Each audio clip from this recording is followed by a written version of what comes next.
Hari ini 27 November 2024, saya balik dengan pembahasan XAUSD. As usual, kita masuk di Saxo ya teman-teman sekalian.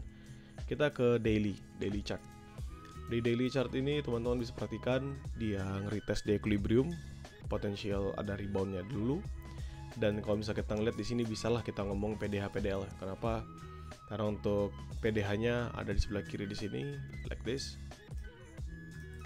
Ini untuk price-nya 2641. Yes, actually 2642 sih teman-teman. Ini saya paskan aja. Actually 2642 dia itu paling atasnya. Ya, ini 2642 PDH-nya. Previous daily low jauh lah, ini tentu nanti masuk area buy kita.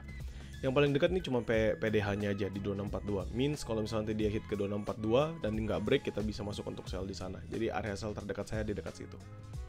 Gitu ya. Dan kalau misalnya kita lihat ya tentu ini rebound sementara, dia strong bearish, jadi big potential. Memang kan ini kemarin saya sudah bilang ya, there's an equilibrium. Jadi ada kemungkinan dia ketan di sana, tapi seandainya dia break ini bakal strong drop kembali ke bawah. Lanjut kita pindah ke Oanda kita ngomongin di H4. Nah, di H4 kita pakai naked chart, teman-teman bisa perhatikan di sini perlambatan semalam. Ini dari Selasa dini hari sampai Rabu pagi ini.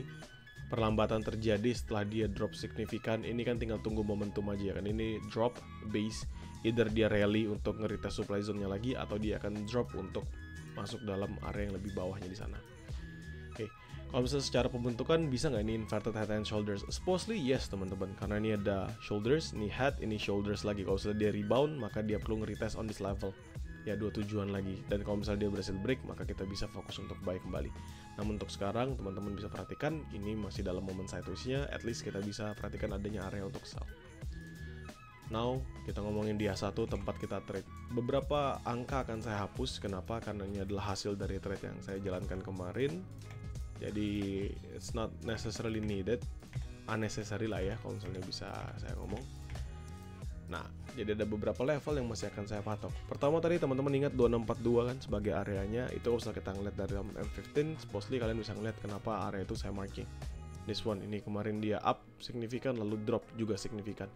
Supposedly di M30 itu gambarannya adalah taking liquidity. Ya, dia taking liquidity, up kenceng taking liquidity untuk kembali drop.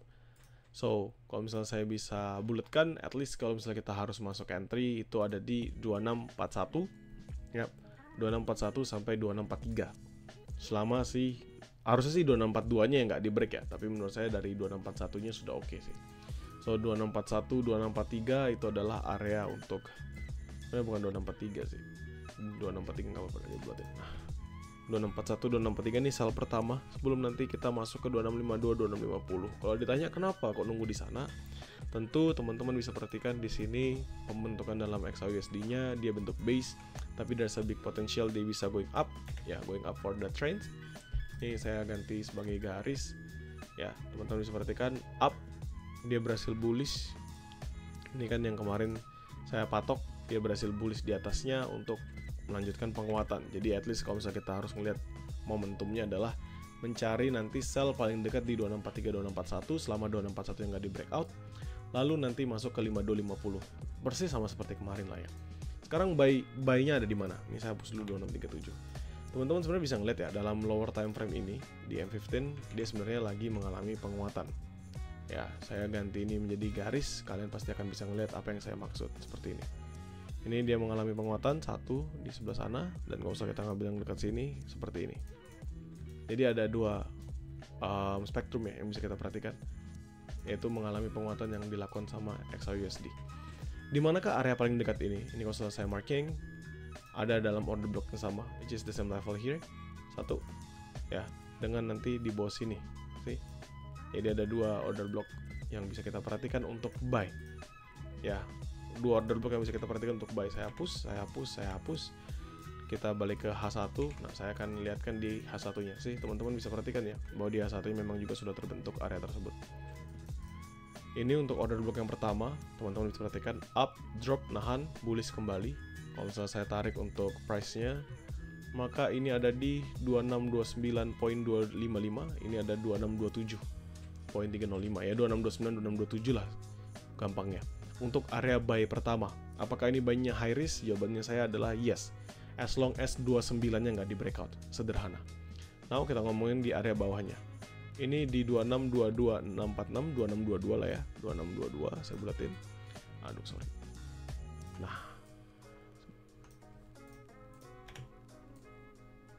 Saya hapus dulu, sorry. 2622 dan 2620. Jadi dua buy zone paling dekat ini adalah 2629, 2627 dengan 2622, 2620. Kalau di bawahnya ini jauh masih teman-teman. Ini 2612, 2614. Paling nanti saya Rogernya di luar dari zona. Jadi ini adalah sideways yang pertama kali kita akan tradingkan. Ini saya kalau misalnya gambarkan sidewaysnya seperti ini teman-teman. Jadi selama dia masih still in here, teman-teman bisa manfaatkan 4143 sebagai sell position.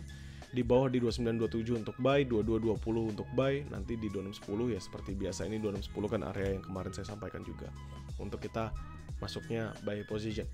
Kenapa ya? Tentu teman-teman bisa perhatikan di sini mulai adanya penguatan yang bertahap. Namun seandainya nanti dia closing misalnya daily-nya, sorry bukan daily ya, H1-nya drop signifikan satu candlestick ini, kan artinya ini sudah dibabat habis ya. Dia babat habis semua drop signifikan, jadi ini invalid, sisakan 2610. Ya, target saya sih sebenarnya buy-nya di 2610 dan 2608 ini. Kenapa? Karena 2610 dan 2608 ini adalah area yang sama yang saya sudah patok dari kemarin sebagai demand-nya.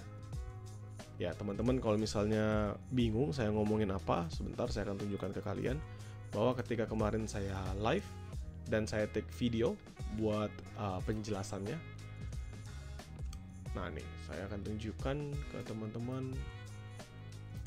Di sini saya sudah bilang XAUSD strong bearish 2610 jadi support terakhir sebelum drop. Kenapa? Karena saya sudah berpatokan jika 2610 ini di break maka big potential XAUSD akan melanjutkan penurunannya terus menerus. Ya, jadi 2610 ini menjadi support terakhir. Ini saya sudah bahas.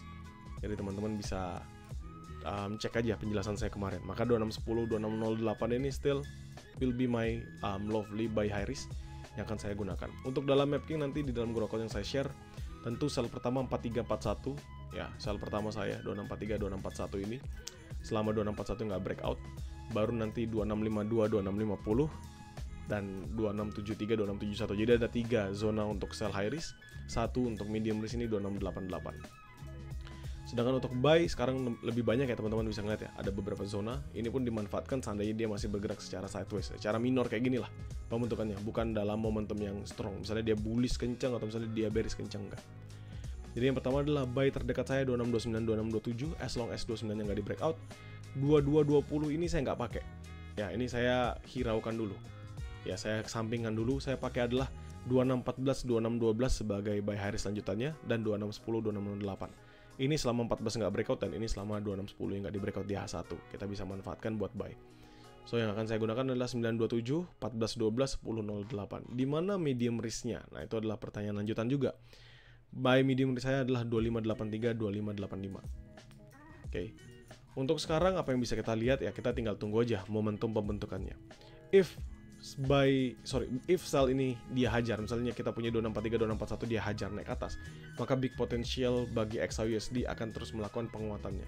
Kalau misalnya saya tarik untuk Fibo retracement-nya aja, at least dari swing high ke swing low-nya dia sendiri, ini swing high, saya ambil dari sini aja, ke swing low terbawah, maka teman-teman bisa ngelihat big potential dia akan nutup sampai ke 0.786 atau 79 kalau saya bulatin, itu di 2671. Jadi seandainya dia break aja on this level, yang pasti dia akan nutup gapnya dulu, baru nanti dia akan masuk ke 79. Jadi dia break untuk base-nya di sini, maka next stop-nya adalah lanjut strong ke 73. Begitu ya. Jadi teman-teman bisa perhatikan, seandainya kalian nanti perlu untuk buy continuation juga dipersilakan. Yang penting sekarang fokus kita adalah ngelihat dalam momen base yang terbentuk saat ini. Seandainya base ini berhasil break up, maka kita bisa ngeliat dia ke 73, breakdown tentu harapan kita dia drop sampai 2583. Sama-sama jauh teman-temannya. Untuk hari ini apakah ada news? Nanti ini 27 November ada personal income, personal spending, core PC price index, GDP growth rate, durable goods order month on month. Jadi akan ada banyak ya news yang lumayan signifikan yang bisa kita perhatikan di saat ini.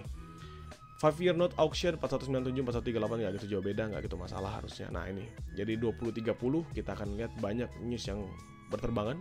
durable goods, GDP, initial jobless claim, Chicago PMI, core PCE price index, core PCE price index year on year, month on month, sampai ke crude oil dan teman-temannya.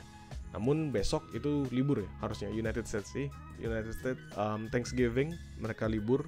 Untuk Kamis dan Jumat kalau nggak salah juga masih libur, setengah hari mereka liburnya. Oke.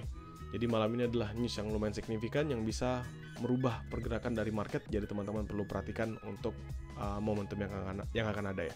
Semoga membantu buat teman-teman sekalian. Pastikan jadikan MapKing ini sebagai referensi untuk teman-teman di GrowCow, nothing to be worry about, karena saya pasti akan selalu share MapKing ini di dalam grup. Thank you.